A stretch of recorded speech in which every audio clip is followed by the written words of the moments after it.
What's going on, fam? Hope you're doing fantastic out there. So I have got another wonderful traditional Tuesday video for you guys. As you can see, we have another Rough Rider coming to you from our friends at Smoky Mountain Knife Works. So again, as always, all links are down below. If you guys need anything, definitely check out the Smoky Mountain links. And then all of the manufacturer links are down below as well. So yeah, let's jump right into this without wasting too much time. So today we have the Rough Rider Classic Carbon 2. There you can see carbon steel with black micarta handles. So now you can see we're kind of going up a little bit in their packaging. But funny enough, we're actually going down in price. So the last Rough Rider we did was the APTA. And I don't remember right offhand exactly where that one was price-wise, but I know it was in that $20-ish range. So this guy you can actually get right now, as I'm filming this video, for $10.51. Yeah, $10.51. Normal price is $14.99, or it might be $15.99. It's one of the two. Anyway, I know right now you can get it for $10.51 as it's on sale. So packaging goes, you've got a nice magnetic closure here. We'll go ahead and open up the knife. There you have the really nice RR there, and then your troll candy. And then the knife is wrapped in the acid-free butcher paper. So let's go ahead and take a look at this guy. So this is not one that I have seen yet, and I'm really liking what I see already. Let's go ahead and just get this. I mean, of course, I know what I'm looking at because I did buy the thing, but I haven't seen this particular one in person. So already I am really liking what I'm seeing without too much fanfare. So a little bit about the knife. So this guy is using T1 carbon steel. So T1 carbon steel is one that's used a lot in sword making. Along with 1095. So this is very similar to 1095. It does have the 1% carbon, but this one does have tungsten and silicon thrown in there. So that's where it gets the T in the T10. T is for tungsten, and then the 10 is for the 1% of carbon. So your tungsten and silicon are going to help with your edge retention and durability. The HRC on these guys, you run them between 60 and 62, which is, it's a fairly normal range for these guys, but they can run, this T10 steel can run up to, I believe, 67 HRC, but it's a really cool steel. It's one that's not really utilized a whole lot in standard knife making, from what I can tell. I do know the Rough Rider guys like to use it as their carbon steel, which is awesome because, like I said, it has all the benefits of 1095 with everybody loved 1095, but it does get a little more edge retention and durability from that silicon. So let's go ahead and crack right on into this guy and just go straight into your zoom here. So you can see it does have the sort of polished micarta. Your pins are really flush. I have 0 bulging pins. You can see your polished blade there reflecting. You've got a really nice long pull. Well, not quite a long pull. I don't know. I guess you would call that a long pull, but it is a match strike pull. There you have the Rough Rider shield embedded in. Gapping seems to be okay. There's a little bit of rough edging there, but again, you're looking at a $15 knife, right now a $10 knife. And then you do have the kind of the brushed nickel, almost kind of got a brass tint to it, with the Rough Rider logo there on the bolsters. And there you can see a peak of blue with a G10 liner there, and you can see that following through all the way around the knife. Looking at your back spring spacing, everything looks just spot on. I don't see any issues. There's a little bit of schmutz here, but seems to be scratching off with my thumbnail. Coming around on the back, or on the front of the knife, everything looks good. Your liners look good. It does have brass liners. And then, like I said, you've got the little touch of blue there. Coming on the other side, same thing. Everything is flush. No issues there. The milling looks good. All your pins are flush. I mean, just perfectly flush. Really impressed so far. Knife is perfectly centered. This side, of course, you have no nail pull on this side. So I already know I'm going to have to wipe some fingerprints off this thing when I open it. So I'm going to go ahead and open it here and wipe off some fingerprints really quickly from opening it. And go ahead and get rid of any oils or anything that are on here from the factory. So just like any polished blade that we have seen so far, you do get a lot of reflection on this guy. But with that, you'll also see some imperfections in the blade. We've seen that a little bit with the Rosecraft blades we were looking at last week. But a beautiful half hawk here. So you've got that Warncliffe shape. And there is your Rough Rider logo. And on this side, you have your model number. So this is the RR2213. And then made in China. There you can see your sharpening choil with your plunge grind. Ends immediately, so you've got a little bit of a sharpening choil. Nothing crazy. You don't get a ton of sharpening choil on these traditionals. But your grind looks fantastic there. Take a look at this grind. Again, the grind looks pretty symmetrical. Yeah, I'd say that's pretty good. Take a look at her tip there. And trying to get it to focus. There we go. Yeah, tip looks pretty doggone good. All right, let me wipe this thing down one more time, since I had the audacity of touching it.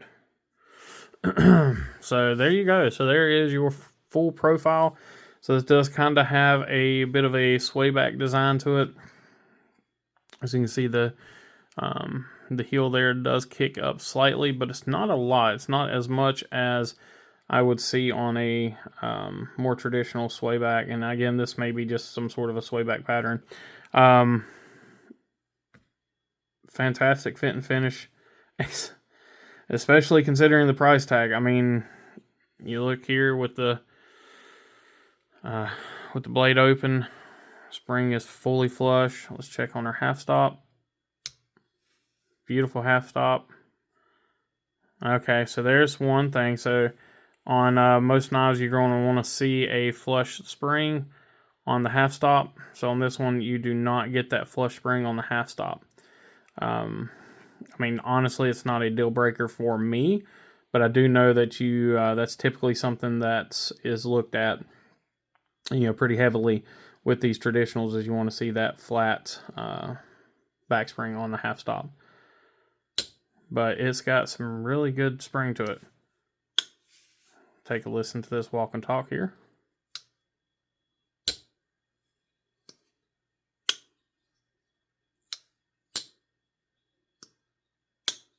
So, pretty doggone good. Spring's easy enough to close one-handed. No issues there. Try to do it's a little more difficult with the index finger, at least for me anyway. This would be one I would use my thumb for closing one-handed. But outside of that, I mean, this thing is solid as a rock. I mean, the open and closed is completely flat, that back spring.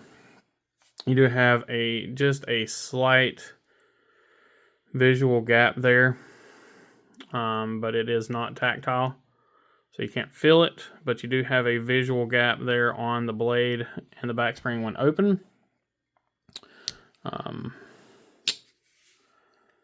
Perfectly flush when closed. Again, perfectly flush when open, just with that visual gapping. Great walk and talk. Spring pressure is pretty much on par with everything else we've dealt with. I would put it, like I said, I'd put it on par with the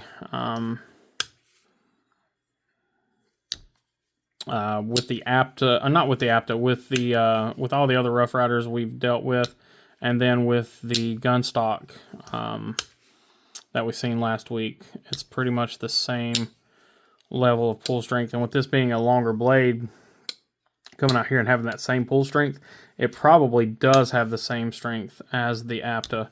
It's just you've got the ability of getting a little more pinch on there, and it's a little bit longer blade. Fantastic feel in hand.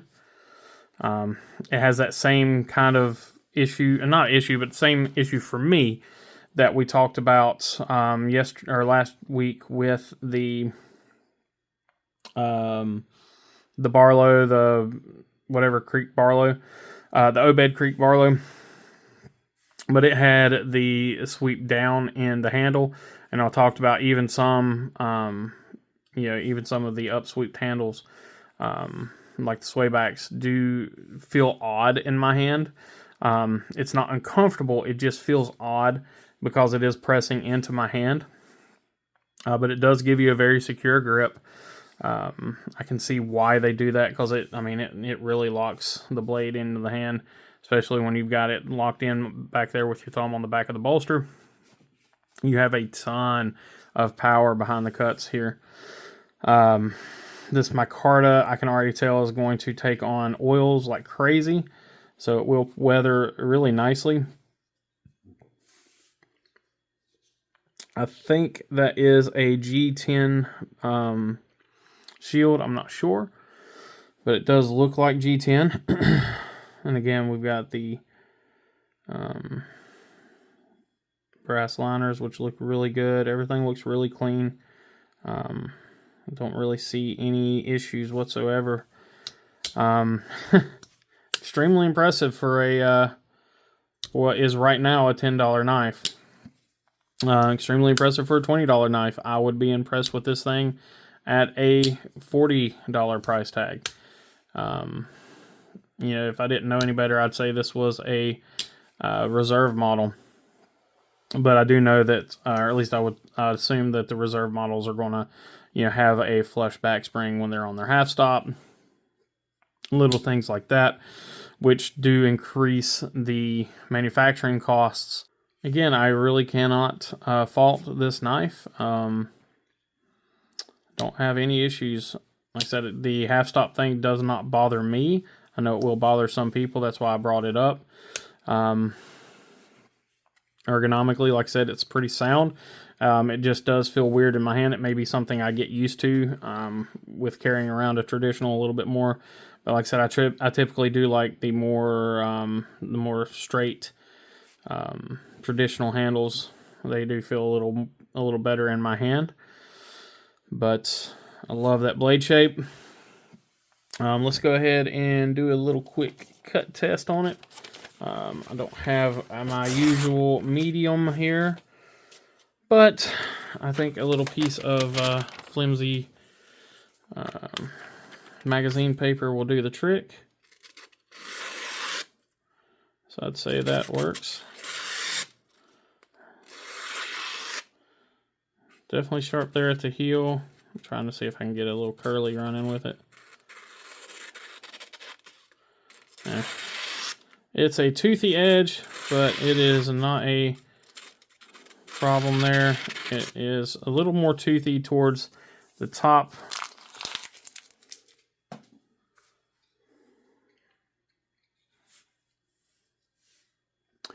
So yeah, not a bad edge, a little toothy towards the tip there, but the rest of the knife is pretty good. It would probably strop up really easily. But it's definitely feels, yeah, it feels nice and grabby. So it's just a little toothy, which these Rough Rider edges have been a little toothy. We've seen that. I think the Apta was the one that was the sharpest so far out of the box, if I'm not mistaken. So we'll probably see as we get up into the Rough Rider Reserves, we'll probably see a little more attention to the more polished edge. But a fantastic little knife. Not bad at all. I guess we'll need to take a look at the weight on this guy. Because it's, like I said, it is a little bit of a larger. And so we are 2.7 ounces. And this is I believe this is a 3-inch blade overall. Oh, come on now.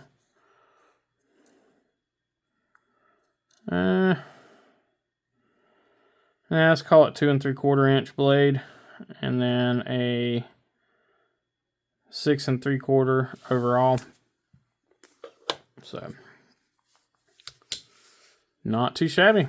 Well, let me know what you guys think. Again, huge thank you to our friends at Smoky Mountain Knife Works for having these things and for them being so cheap. Like I've said on every video with them, you know, thanks to that pricing, I was able to purchase quite a few of these, probably more than I should have back earlier in the year. Several weeks ago now. Yeah, I really appreciate it, guys. As always, like, comment, share, subscribe. You know, like I said, we're knocking on that door of 1,000 subscribers. I think we're 40 away as I'm filming this. So we're going to get there. It's just taking a little bit more of a push. I really appreciate it. Again, I appreciate all the help. Guys, as always, just remember to be kind, be humble, and be EDC. Y'all take care.